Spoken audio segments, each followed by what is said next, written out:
Okay, cutting out the arms.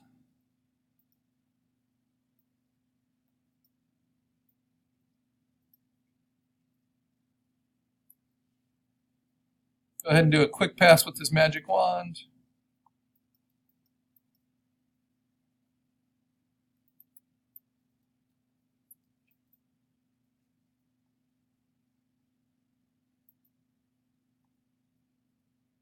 And get in a little closer.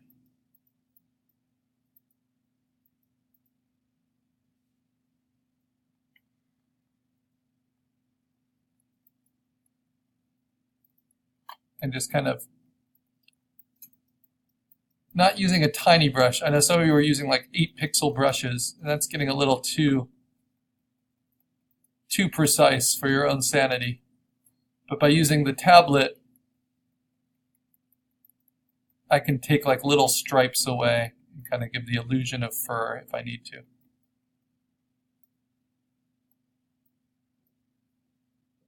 So you don't always need to be a really faithful steward of the photo reference. You're just using it as a texture to cut out.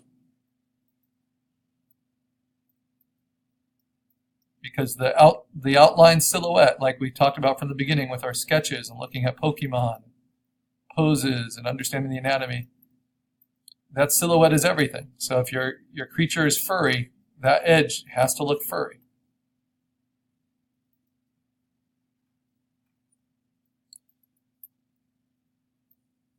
And then I'm going to hit it with the sponge tool just because that green comes through. And that's because feathers and fur are translucent.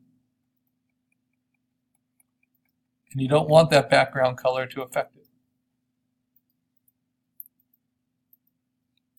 Okay, now let's deal with the legs, because this is really easy.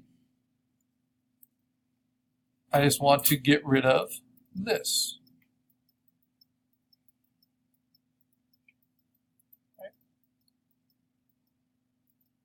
And now let me get kind of the internal blending a little bit. How can I make those match? Well, I can erase away a little bit more from the arms with a lower opacity eraser.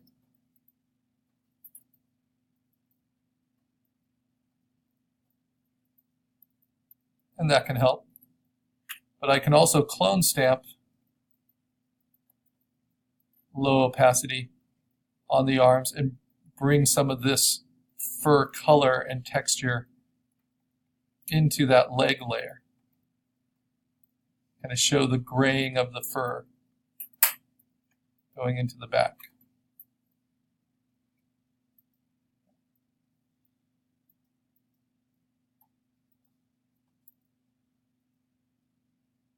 Okay, now it's around the feet. And no one looks at feet, but you still have to erase away completely. So I go back to 100%. I'm a little too soft right now for the edges of the feet, so a little bit sharper. You don't want to leave any of those kind of pale ghost transparencies left, because when you move your creature into a background, those will be there.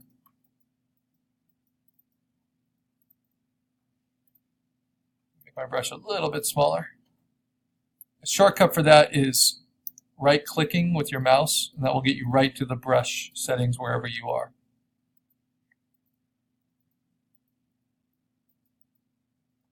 That's why I like to be able to use the tablet and the mouse at the same time.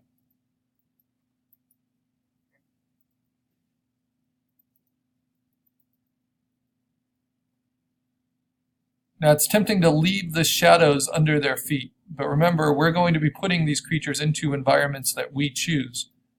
And when we do that, we're going to be adding in our own shadows based on the lighting of that environment.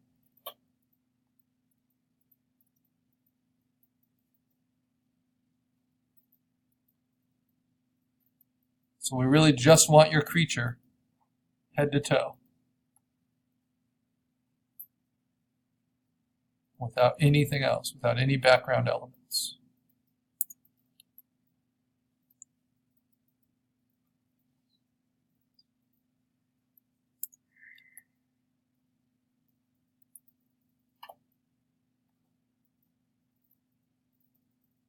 Some gross stuff at the bottom of this.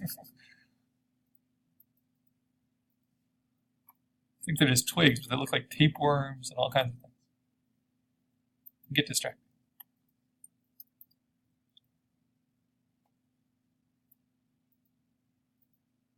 Oh, and I lost a little bit of content in one of my magic wand. Yeah, this might be a place where I go back and put my reference in, but let's see.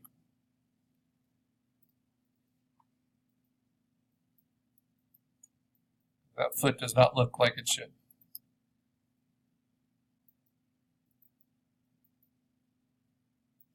So this fur is denser.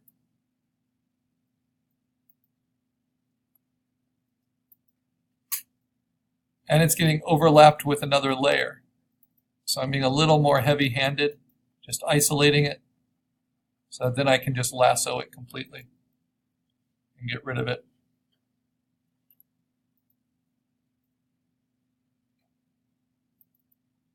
Like so. All right, so what happens when you lose content that you want, like for that foot? And there's this other layer that's kind of getting in here. I think it's, I've got to figure out where it's from. Oh, it's from the belly layer. There we go. That's why it looks weird. So I need to erase away from the bottom of that.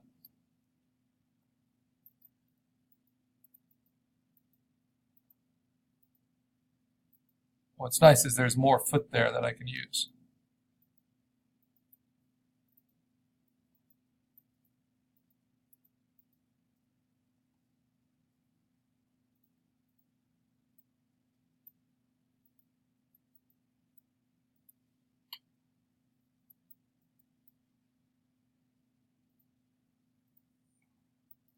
So if I really want that to be the belly, and that it's kind of an armored belly, then I need to erase back all this stuff.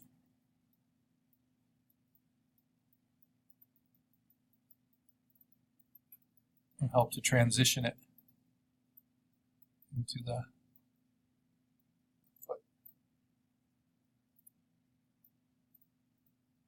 So I'll do that with a softer eraser or lower opacity eraser right at the edge. And I kind of trim it.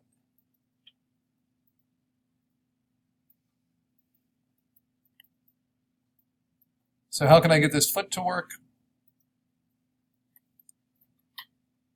I can use the other foot and copy paste a little bit, but still making sure it's my own. So what I do is I select the layer where the feet are. That's why it's good to kind of organize your layers.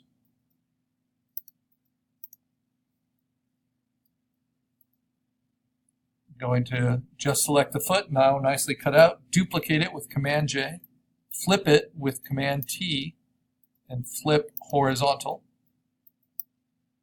So now I have a very copy-pasted foot, right? But I just want to use that to fill in the gaps that got deleted from my old foot. So I'm going to push it down below my other foot.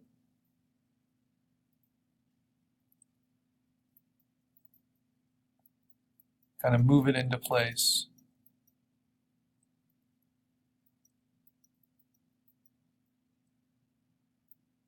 And then play with its levels a little.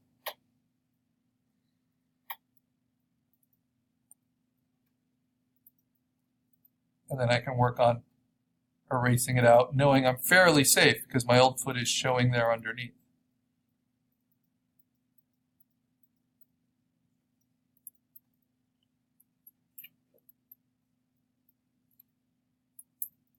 And that feet are always ugly when you look at them too closely.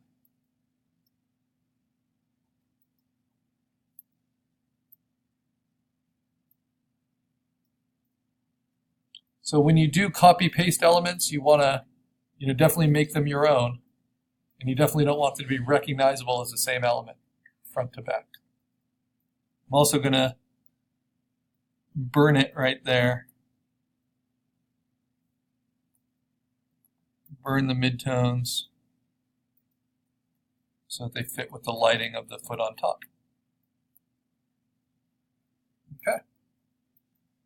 So now just the head, just the ears basically need to be cut out a little bit, and that should be done pretty nicely with the refine edge.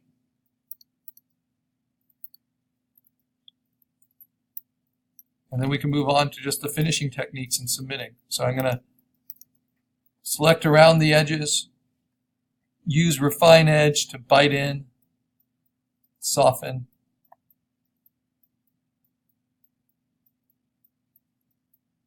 Because all these textures are fairly soft, especially around here, that's going to help.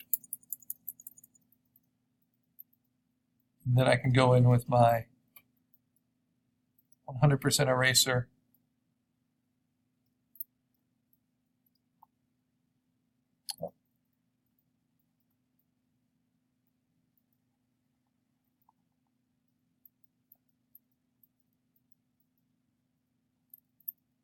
Whoops, I almost cropped it down to 1 pixel there. I didn't want to do that.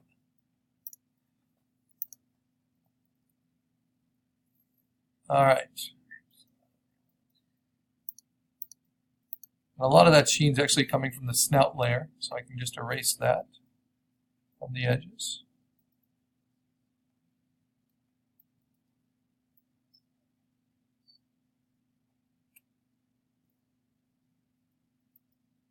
And then I'm just going to take out the black at the very top, because that comes from the background of that photo reference, by using Magic Wand, being on the ear layer, selecting the blacks, and then erasing them by hand off the top edge.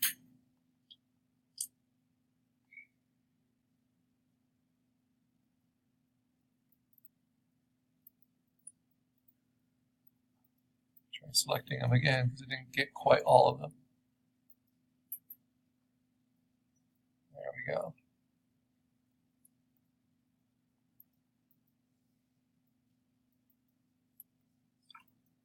All right, so we are very close. We're just going to do one more demo, one more 15-minute to do kind of the finishing techniques that can fix a lot of inconsistencies, where we can treat the color and the lighting to the whole creature all together. And then we're going to do clone stamping to the whole creature all together.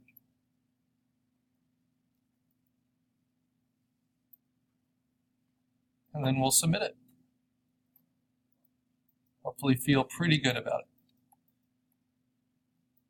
Remember, I have the sponge tool under Dodge and Burn to help take some of that color away from the edge of the fur.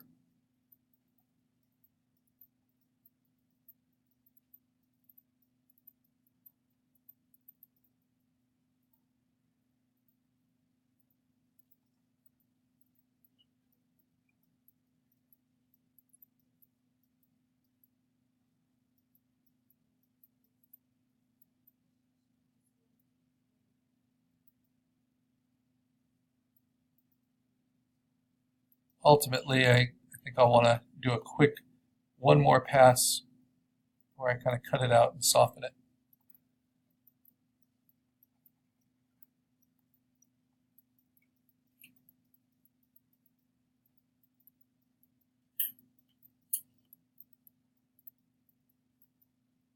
So a shortcut I'm using a lot is when you're on the eraser or you're on other tools, if you hold down the Option key, it will go to the Move tool, which is helpful if you have auto select turned on for either group or layer.